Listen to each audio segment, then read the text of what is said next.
টাকার গরম, ক্ষমতার গরম। কোন ক্ষমতা ছিল? সততার পাওয়ার। রাম বাম নাস্তিক বেঈমান একসাথে উঠা বসা চলাফেরা টকশো সব জিব্বায় কামড় দিয়া কয় এই নি সেই হাদি যাকে এত আলিঙ্গন করলাম, টকশো করলাম, তার অন্তরে এই পরিমাণ তাওহীদের আগুন। মনে করছে রে ধ্বংস করলেই দেশ ঠান্ডা।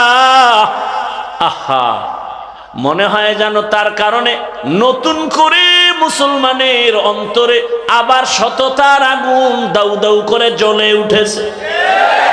যুবক, শপথ নিয়ে আবার দাঁড়িয়ে যাও আর বলো, হাদি চলে গেছে, আমরা সোনার বাংলার এক একটা যুবক আবার নতুন করে আর একটা হাদি হয়ে দাঁড়িয়েছি।